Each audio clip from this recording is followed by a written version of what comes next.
I have certain rules I live by. My first rule, I don't believe anything the government tells me. Nothing. Zero. Our Constitution is a remarkable, beautiful gift. I must say that I know that justice is indivisible. Injustice anywhere is a threat to justice everywhere. A decades-long survey conducted by the Pew Research Center shows that in the early 1960s, 75% of the American population trusted the federal government. The same study shows that today, that number has dwindled to only 20%. The story you're about to hear is a prime example of why.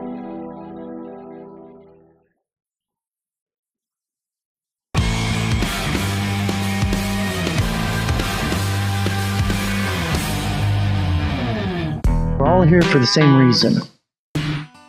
It's because we know in our gut that something is horribly wrong.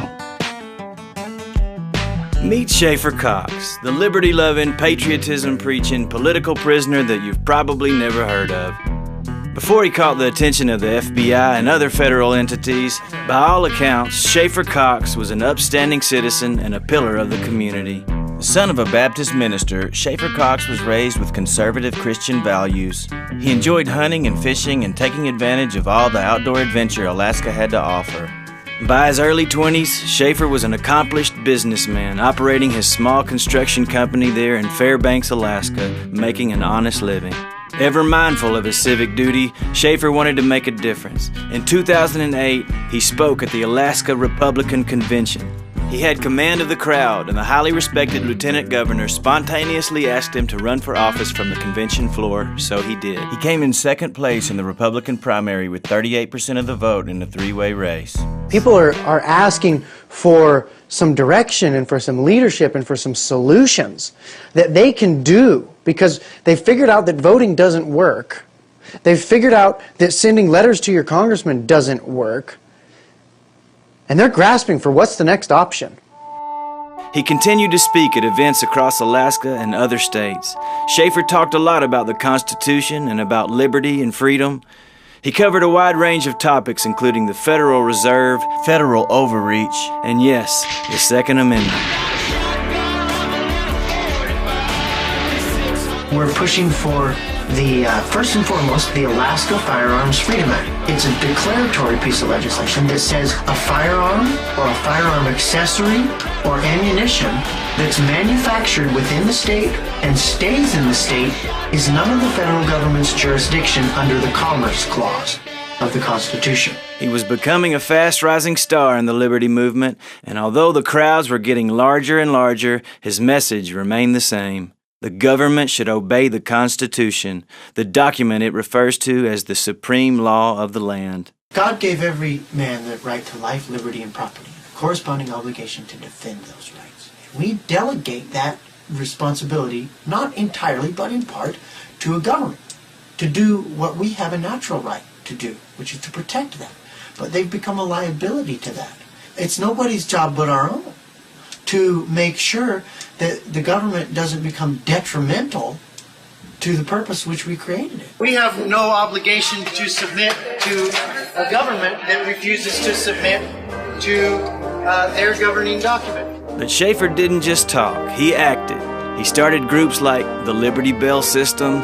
The Liberty Bell System is an automatic phone system where every freedom lover in Fairbanks can be instantly accessible to the others. Here's how it works. If you are being harmed by anyone who is breaking one of these laws, you can ring the Liberty Bell. Just call the Liberty Bell operator, who will then send a message instantly to thousands of people in Fairbanks who are willing to assist you. The Second Amendment Task Force. The way that this got started was several weeks ago, I was doing a radio show and I wasn't even talking about firearms. I was talking about economics. But somebody called the station after the show was over and said, hey, what are we going to do about all these firearms restrictions that just keep coming down the pipe? It's like they just never end. And I said, well, I don't know. Let's get together and talk about it at Denny's on Monday night. And 150 people showed up. And I was expecting maybe 18 or 20. A week later, we only had a week to organize, but we found a place big enough to meet, and we wound up with 700 people. And the Alaska Peacemakers Militia. You know what the militia is? The militia is anybody with a gun and a conscience. It's anybody who values their freedom and the freedom of their neighbor. It's somebody who's got that sense of duty to their fellow countrymen. It's beautiful and it's right and it's good. And there are 3,500 armed, well-trained men under my command in Fairbanks right now. And they are...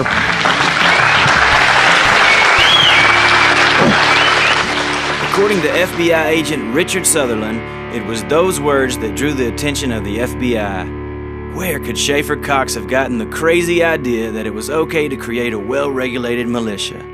Well, for those of you that don't know, that idea is straight out of the supreme law of the land, the Second Amendment to the Constitution of the United States of America. It was at that point that the FBI hired career criminal Gerald J.R. Olson to try to get some dirt on Schaeffer Cox. Not only did the feds give money to Olson, they also helped him out of some legal trouble he was in for stealing a tractor. Here's a clip of Olson describing some of his past criminal history in court. Who are you transporting drugs for on those 2 occasions you talked about? It was a Hells Angels biker club gang. After over a year of investigation, 2 separate U.S. attorneys reviewed the FBI's findings and both came to the same conclusion. Schaeffer Cox was not a threat and there should be no legal action. The FBI should have dropped it right then and there, but they didn't. Instead, they decided to try a different tactic: provocation. Knowing full well that Schaeffer's young son Seth was loved and well taken care of, the FBI called in a tip to the Office of Children's Services, hoping to incite a shootout, according to witnesses.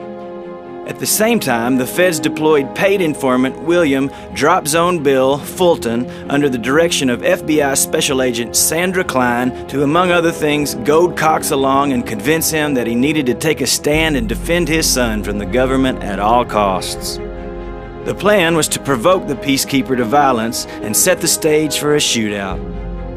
What the supervising agent had said, quote, "Our plan is to try to take Seth away from Schaeffer and Marty, and we believe that will be sufficient to elicit a display of force, at which point we will shoot all 3 of them." After repeated unsuccessful attempts to convince Schaeffer to commit violence, Fulton went from provocation to intimidation. Fulton went as far as threatening Cox's life and admittedly put a knife to the throat of Schaeffer's friend Les Zerby during a meeting with Zerby and Cox, and outright demanded, knife in hand, that Cox come up with a plan to murder officials. And I'm like, "Look, Les, what's your plan?" And he's like, "Well, we don't have a plan." And I just lost it. I literally grabbed a knife, started coming over the counter, and I was like, "I'll slit your throat open and beat you out of my team, you piece of shit."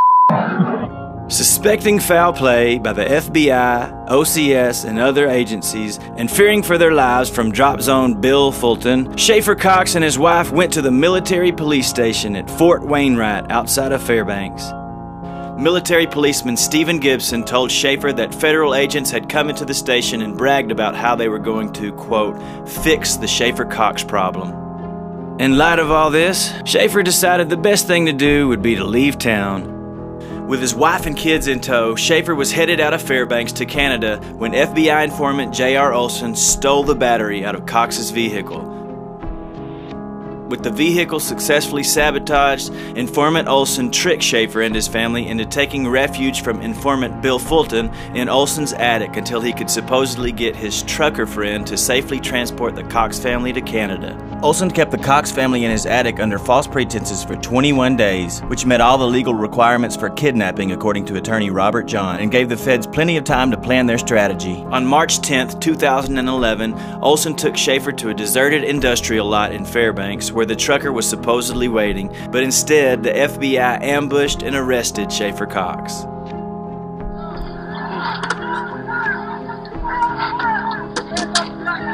It's worth mentioning that this case was first tried at the state level, where the case was thrown out. But the feds had an axe to grind, and he was instantly re-indicted on a federal level. The Justice Department knew it was going to take a very specialized prosecution team to obtain a conviction. Luckily, they knew just who to appoint to Schaeffer Cox's case. Meet Joseph Bettini. Bettini first made headlines as a federal prosecutor after his unconstitutional and illegal activity in the case of Senator Ted Stevens. United States District Judge Emmett Sullivan said that in his 25-year career he had never seen mishandling and misconduct like what he had seen by the Justice Department prosecutors who tried Stevens' case. Bettini and his co-conspirator prosecutors were held in contempt for their deceptive and illegal tactics, which included withholding exculpatory evidence, evidence that favored the defense, and allowing false testimony. Judge Sullivan ordered Special Counsel Henry Schulke to investigate Joseph Bettini and the other federal prosecutors in Senator Stevens' case. It was only months before Schaeffer's trial started that Special Counsel Schulke testified before Congress about the entire sordid affair of Senator Stevens' prosecution.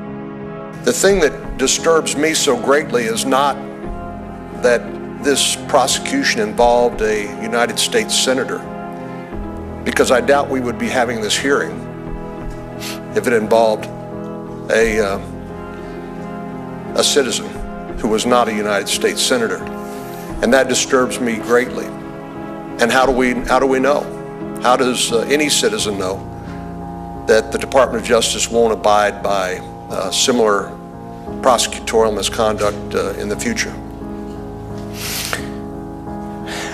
Senator Stevens, loved and respected by his constituents, had an honorable 40-year-long service as the Republican senator from Alaska until a corrupt faction of the Justice Department unleashed this team of federal prosecutors, Joseph Bettini in particular, who destroyed his name and his career. Even far-left Democrats were able to muster a tiny bit of outrage. This is some pretty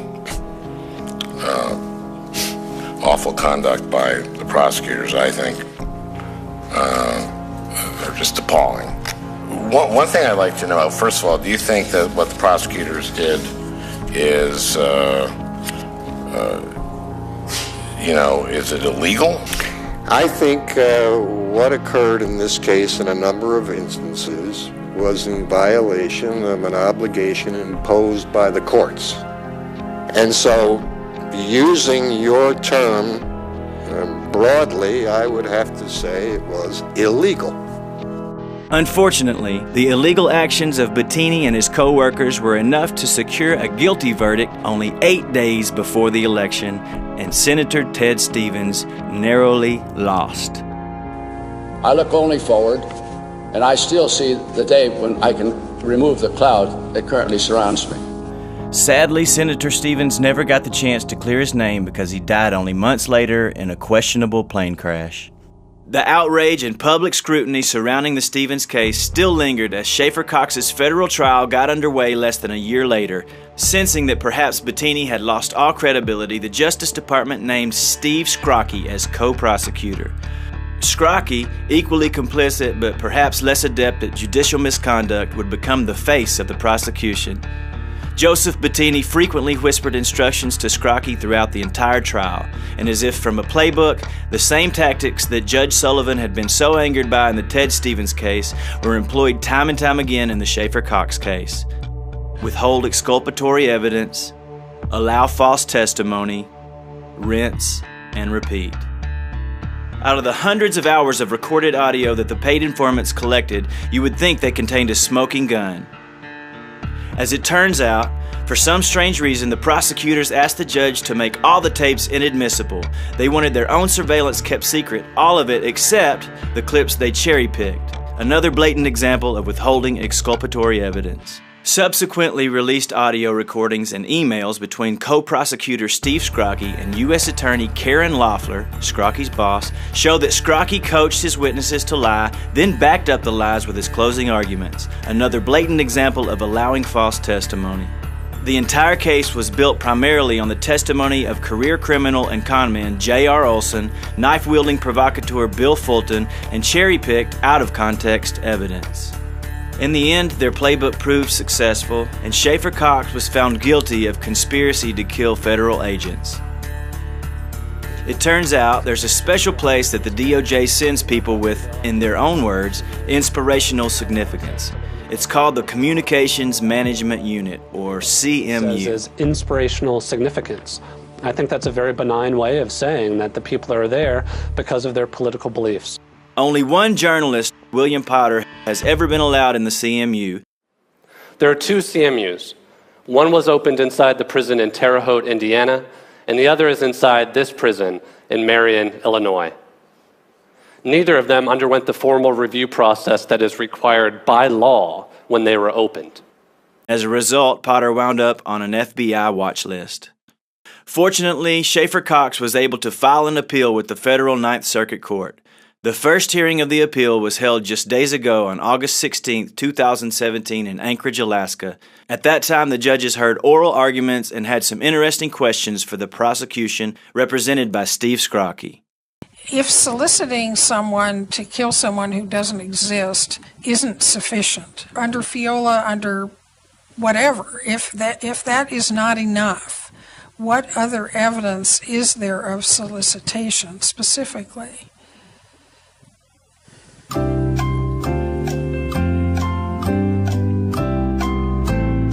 Can you cite me or the panel to any case that have facts analogous to this?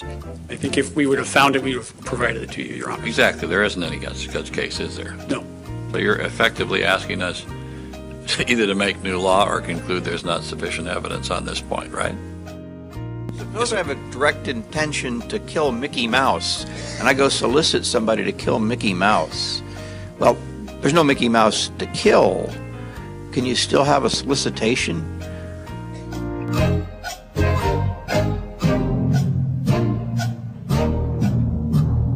Hopefully, this video can help spread the word about the prosecutorial and investigative misconduct in the Schaeffer Cox case. As Senator Cornyn feared, how does any citizen know that the Department of Justice won't abide by similar prosecutorial misconduct in the future?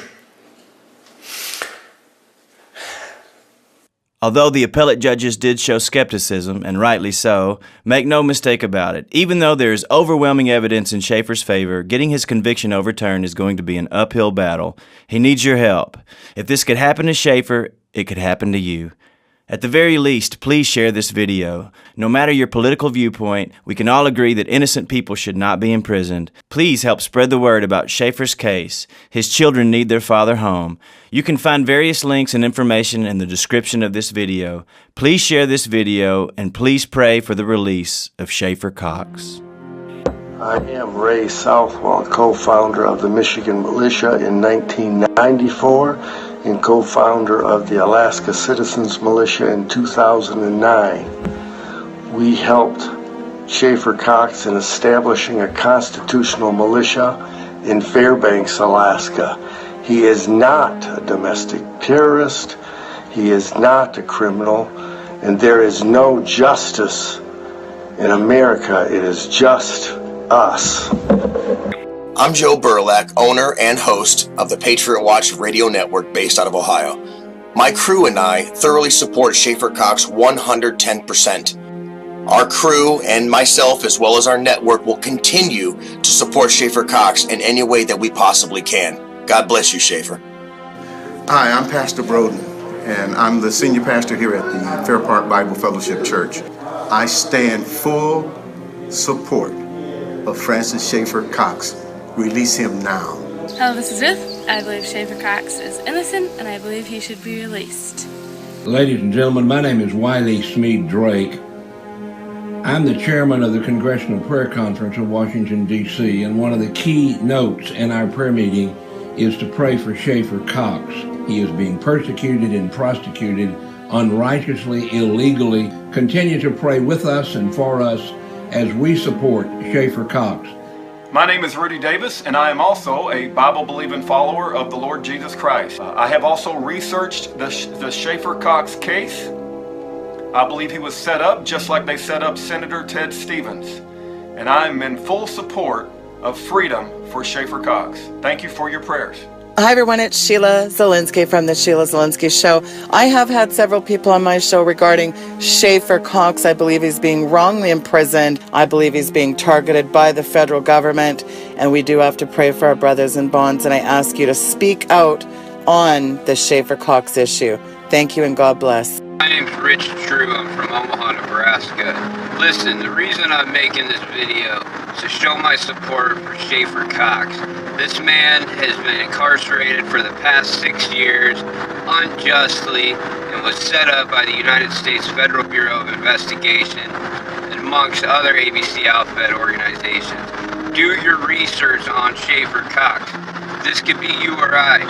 All the man did was speak out against injustices in the United States government. He almost won a seat in Congress in his 20s. Listen, research Schaeffer Cox. Show your support for this man. God bless you.